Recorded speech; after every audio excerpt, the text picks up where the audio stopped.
Good morning, everyone. So today, our team is going to talk about natural fiber diameter measurement with the diffraction method, which is our RBL project.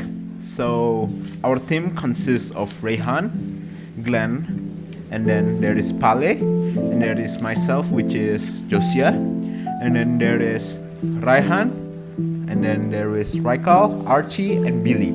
So today I'm going to be the speaker, and today we are going to talk about diffraction. So the abstract. So the purpose of conducting this experiment is to retrieve deeper comprehension regarding the definition and elaboration of diffraction, some practical application of diffraction in daily life, and various parameters that will affect the diffraction and the size of the diameter.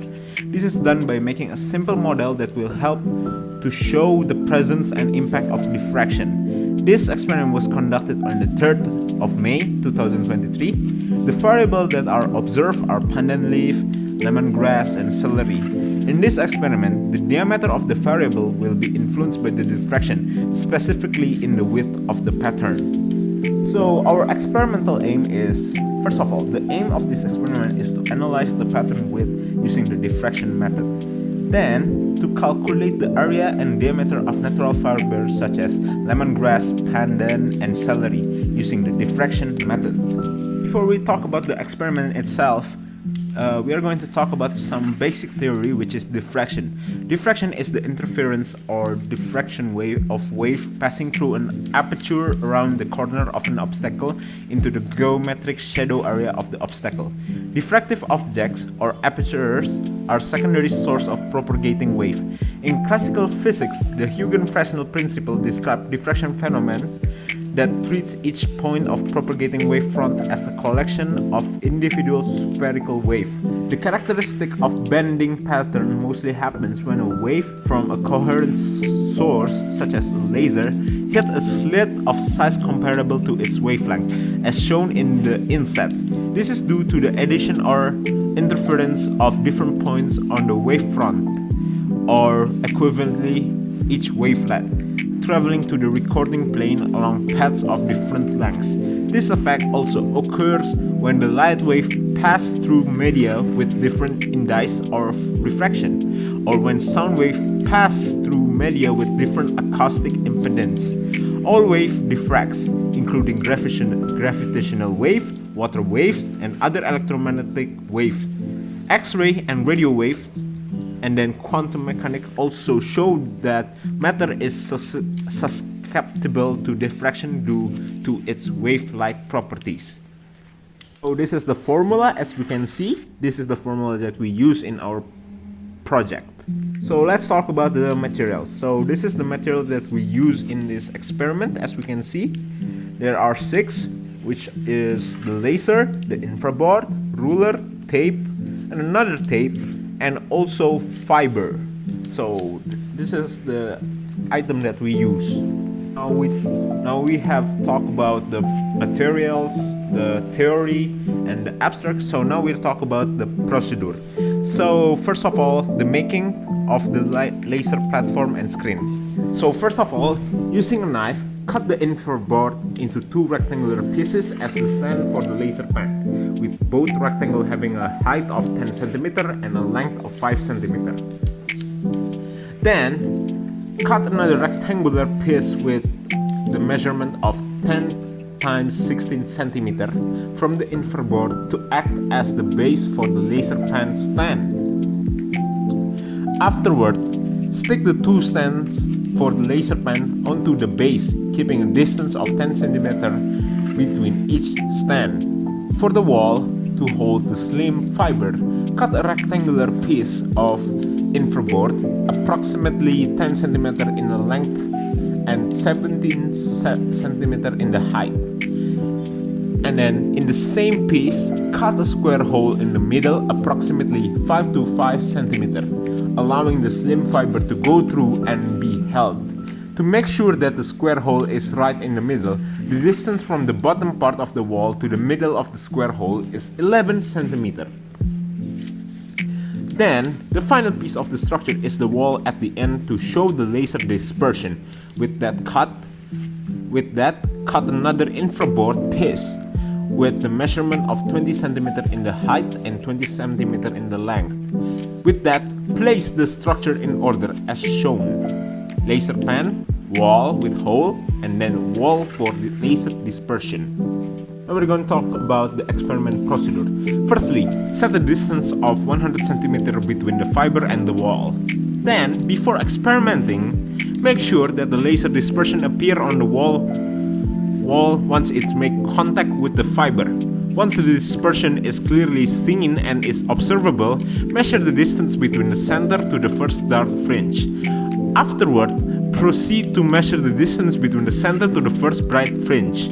Repeat step 3 until 4 but with different wall distance and fiber distance 80 cm and 60 cm. Afterward, repeat the steps 3 to 5 with the remaining fibers.